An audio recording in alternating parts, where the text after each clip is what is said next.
सुप्रभात परिवार, दोस्तों और अपने भविष्य के संरक्षकों। आज बुधवार 10 दिसंबर 2025 है। हम सप्ताह के मध्य में हैं और मुझे आपके साथ बहुत ईमानदार होना होगा। इंटरनेट पेंशन भोगियों की भावनाओं के लिए एक खतरनाक जगह बनता जा रहा है। आज सुबह से मेरा फोन बजना बंद नहीं हुआ है। आप मुझसे पूछते हैं, अरिकेश, क्या ब्लॉग्स जो कह रहे हैं वह सच है? क्या उन्होंने 7,500 रुपए को मंजूरी दे दी है? और आज मेरा जवाब कठोर होगा लेकिन आवश्यक है। चमकदार हेडलाइंस से धोखे में न आए। आज हम पेंशन वृद्धि के बारे में चल रहे क्लिकबेट का पर्दाफाश करेंगे। हम देखेंगे कि सरकार अभी भी नहीं क्यों कह रही है और उस प्रसिद्ध एक्चुरियल डेफिसिट का वास्तव में क्या मतलब है जिसके बारे में वे इतनी बात करते हैं। लेकिन सब कुछ नकारना नहीं है, हम भविष्य की ओर भी देखेंगे। पेंशन नियम 2026 के पहले ड्राफ्ट लीक हो गए हैं।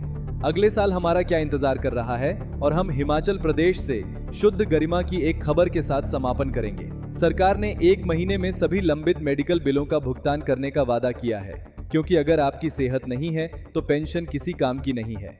बैठ जाइए, गहरी सांस लीजिए और सच के लिए तैयार हो जाइए, भले ही कभी कभी यह वह न हो जिसे हम सुनना चाहते हैं।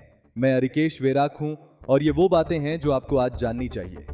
हम सबसे बड़ी बात से शुरुआत करते हैं। आज 10 दिसंबर जानिया कलेक्टिव जैसे वित्तीय ब्लॉग और अन्य पोर्टल बहुत ही लुभावनी सुर्खियों के साथ लेख चला रहे हैं, जैसे क्या ईपीएस 95 पेंशन बढ़कर 7,500 रुपए हो गए।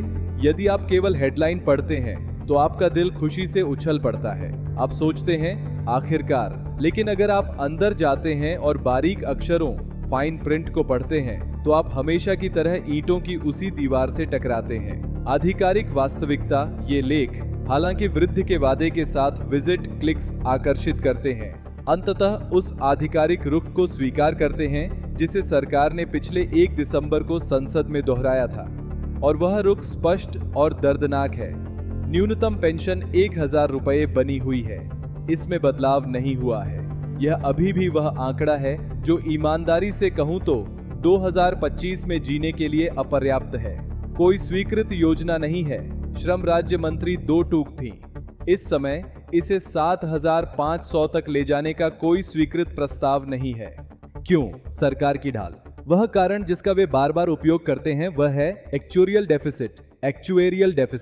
क्या आपको याद है कि हमने सोमवार को इस बारे में बात की थी? आज मैं चाहता हूं कि आप इसे गहराई से समझें ताकि कोई आपको झूठे सपने न बेचे। सरकार का कहना है कि ईपीएस पेंशन फंड लाल निशान घाटे में है। उनका कहना है कि जो पैसा आ रहा है वह भविष्य की पेंशन का भुगतान करने के लिए पर्याप्त रिटर्न नहीं दे रहा है। वास्तव में वे दावा करते हैं कि सरकार पहले से ही केवल 1,000 रुपये की गारंटी बनाए रखने के लिए आम बजट से अतिरिक्त पैसा डाल रही है। उनके अनुसार सक्रिय कर्मचारियों के योगदान को बड़े पैमाने पर बढ़ाए बिना 7,500 रुपए तक की वृद्धि सिस्टम को तोड़ देगी। अरिकेश की सलाह। दोस्तों, इन हेडलाइंस को बार बार देखना। क्या यह बढ़कर 7,500 हो गया? क्लिक हासिल करने की एक रणनीति है जो लोगों की हताशा का फायदा उठाती है। मेरा कर्तव्य आपको निराशा से बचाना है। आज 10 दिसंबर को वास्तविकता 1,000 रुपए है। 7,500 रुपए की लड़ाई सड़कों पर और सुप्रीम कोर्ट में जारी है, लेकिन संसद में इसे जीता नहीं गया है।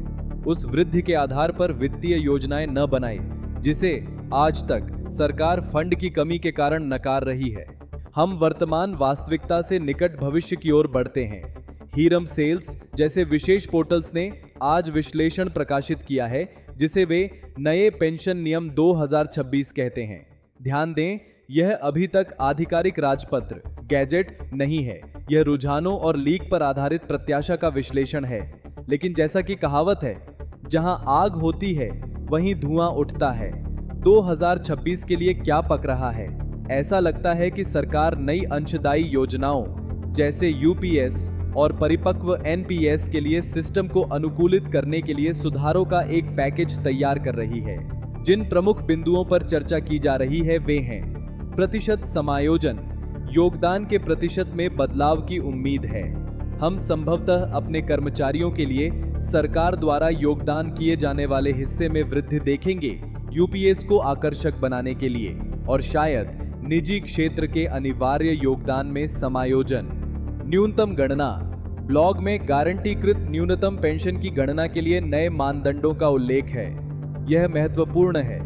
यदि सरकार न्यूनतम के लिए एक स्थायी फॉर्मूला परिभाषित करने में सफल हो जाती है तो यह भविष्य में EPS 95 की समस्या को हल करने का पिछला दरवाजा हो सकता है।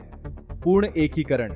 यह मांग की जा रही है कि NPS राष्ट्रीय प्रणाली और UPS एकीकृत प्रणाली एक ही भाषा बोलें।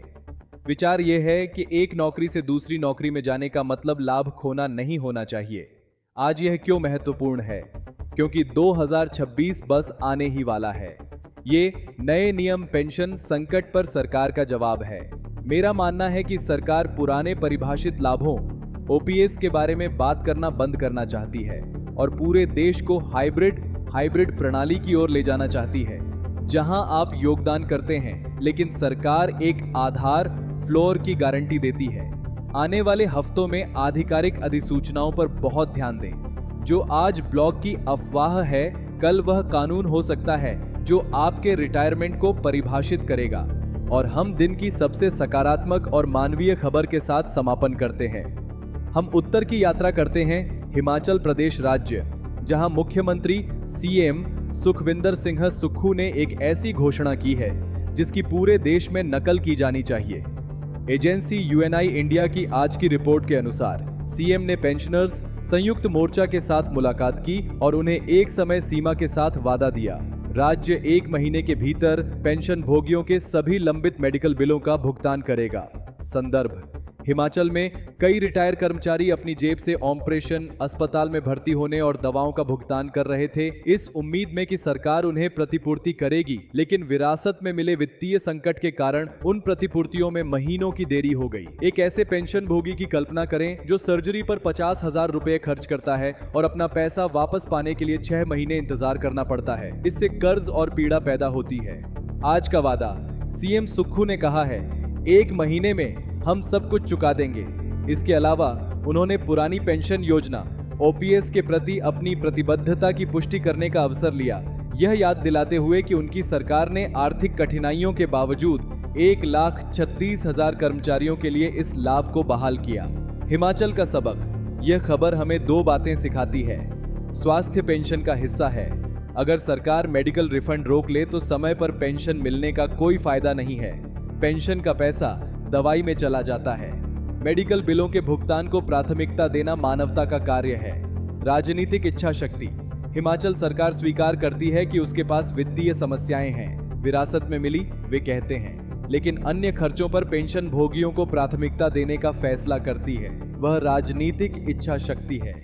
यदि आप हिमाचल में रहते हैं और आपके बिल लंबित हैं तो अपने कागज तैयार करें, क्योंकि पैसा 10 जनवरी से पहले आ जाना चाहिए। और यदि आप किसी अन्य राज्य में रहते हैं तो अपने प्रतिनिधियों से भी यही मांग करने के लिए इस उदाहरण का उपयोग करें। स्वास्थ्य इंतजार नहीं कर सकता। दोस्तों, हम इस बुधवार 10 दिसंबर को एक स्पष्ट निष्कर्ष के साथ समाप्त करते हैं। अपने दिमाग की रक्षा करें। 7,500 रुपए की हेडलाइंस से गुमराह न हो जो वास्तविक नहीं है। घाटे के कारण सरकार अभी भी पीछे हटी हुई है।